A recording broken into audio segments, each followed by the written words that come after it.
If you all couldn't notice from this little segment here, it took me a few tries to figure out this whole lacing process. So stick around to see if I managed to lace the wheels properly. Cheers, everyone. I hope you enjoy this episode. Yoo!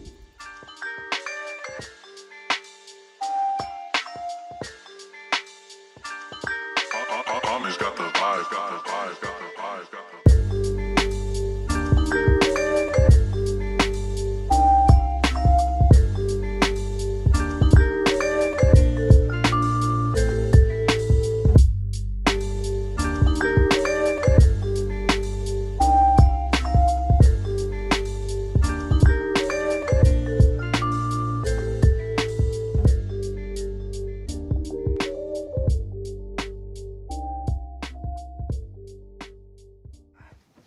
Hello, my people.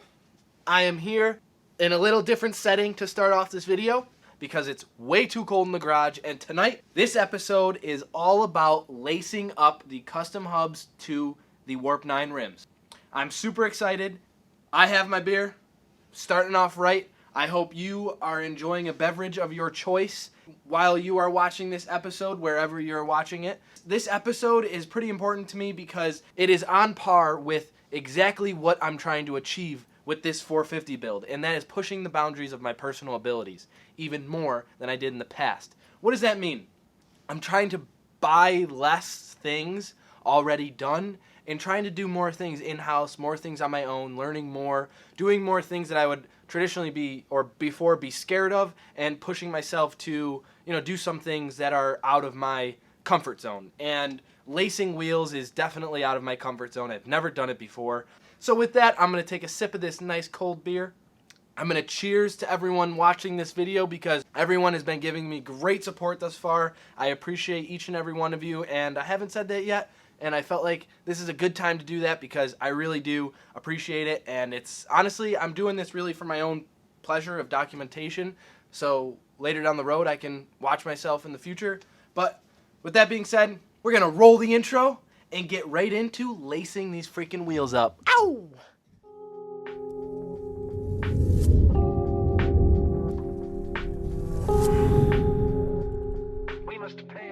I just want to give a little preface on what these wheels are, what I'm lacing them up to, what hubs I'm lacing the barrels to, and sort of the dimensions of everything, just so we all kind of have an idea of what I'm working on. The barrels are Warp 9. The hubs are kind of staggered. The front hub is fully custom designed with some style cues of my own, fully manufactured and designed in-house with one of my partners, Sean, over at the Motorworks. I will link everything to his site down below, so if you're someone looking for a custom hub, reach out to me and we'll get it all taken care of. Aside from that, the reason why I chose Warp 9 was because of the design of the front hub. What I'm kind of trying to do for long term is to try to, I don't know, it'd be cool to come up with a full bolt-on front end for the 450. So whether or not that happens or not, I chose Warp 9 wheels just for the application. And then the rear hub is off of a CB450 twin. The reason being is because this front hub that we machined is a 36 hole, and the 450 stock rear hub, if I remember correctly, is a 42 hole. What I did was I picked up on eBay a CB350 twin rear hub, which is a 36 hole to match, right? I wanted to match, well, have the same barrels in front and back Warp 9. So with that being said, the front lace pattern for the front wheel and hub is going to be a twice over pattern. I believe that's what it's called. And then the rear application for the stock hub and Warp 9 barrel. The Warp 9 wheels are drilled to be sort of like a universal drilling pattern, if that makes sense. So I had to go with 36 hole, and that caused me to have to go with a once over lace pattern in the rear. Sounds a bit confusing and a bit like staggered and a little off, but everything's all dialed in. I had my laces custom cut and mocked up by Buchanan Spoken Rim over in California, and they ensured me that the once over lacing is no big deal in terms of safety and ride quality. The rear hubs were built strong enough back in the day to withstand 1 versus 2 cross patterns. So where I'm at with the front rim is I have the inside laces, left and right sides, all laced in and ready to move on to the outside laces. I'm gonna get into putting these on and lubing up my nipples. Yeah, not bad. I get to touch 36 nipples in one sitting here. Anyways, let's get back to it.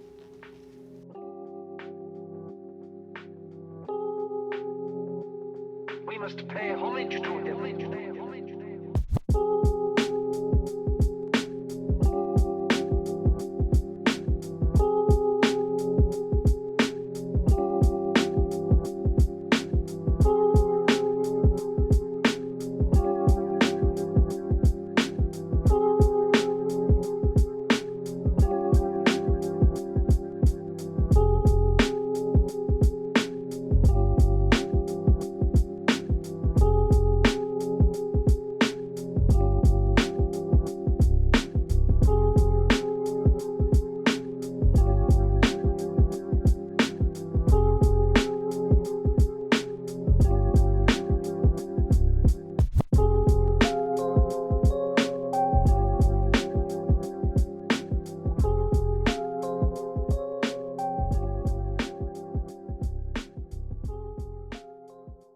Alright, there's the first rim, just about complete. Next step is to get it on the truing stand. Looks pretty dope if you ask me.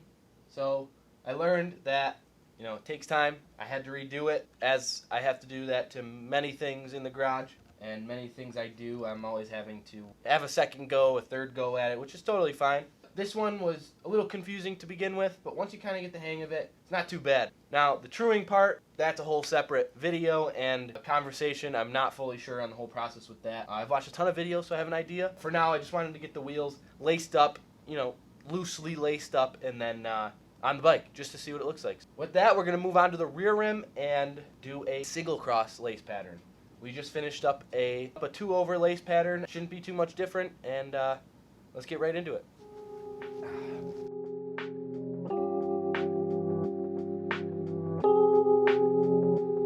We must pay homage to him.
The rear is all dialed in.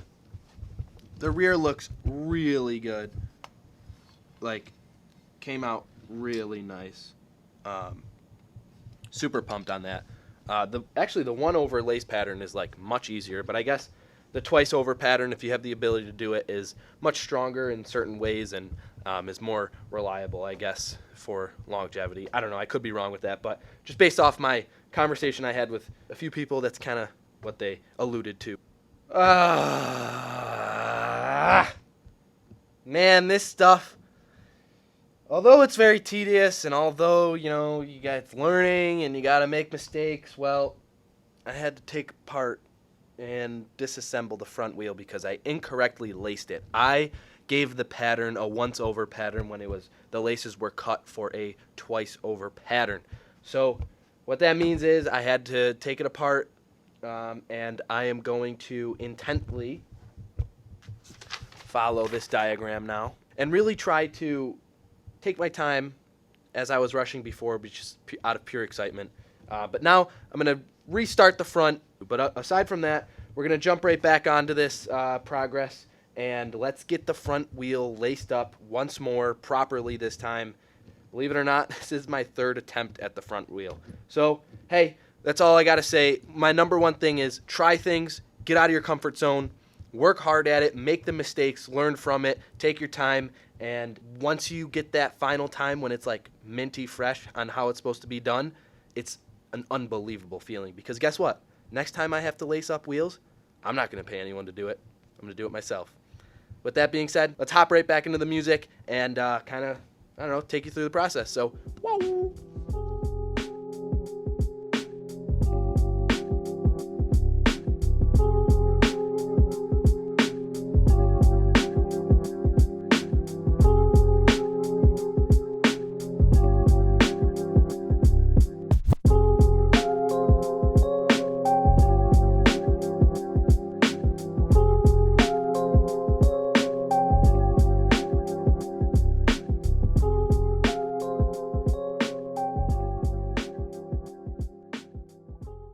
All right, now I'm going to jump on here and kind of do a little review of the lacing process and how it went for myself while I just kind of clean these off, get the grease, give these a nice clean. First of all, I'm very pumped now that I have went through the process and I kind of know, what it takes to lace a wheel now. Truing's a different story. I have yet to do that. But, the general idea and gist of things I get now, and it's honestly not too bad, to be real honest with you. All right, I'm just going to quick clean these up, and then I'm going to kind of go through everything, and I'm going to actually bring you up to the garage and put these on the bike.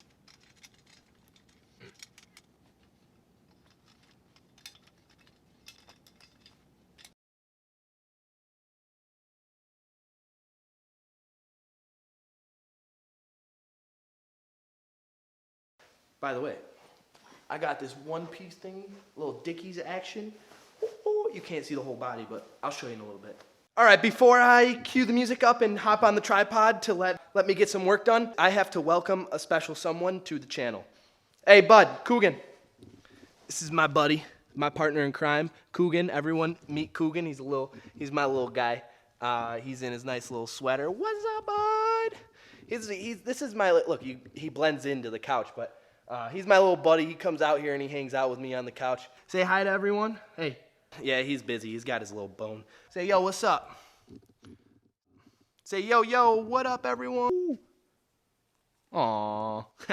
Anyways, so with that, now that we've met Coogan, my little friendly buddy, we're going to cue up the music and get right on the tripod. So without further ado, let's get the wheels on. Ow.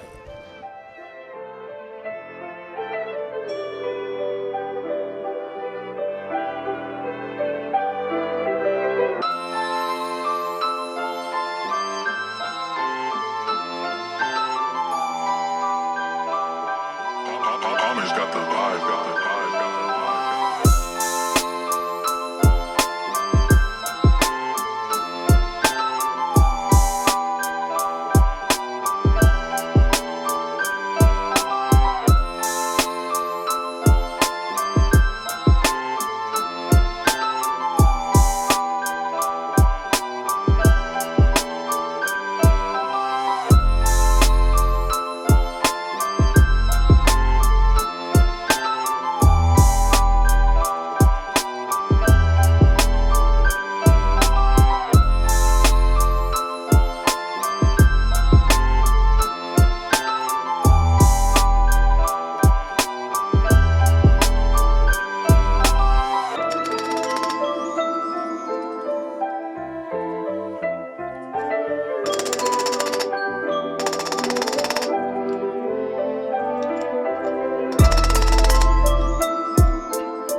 right, that's pretty much it for this episode.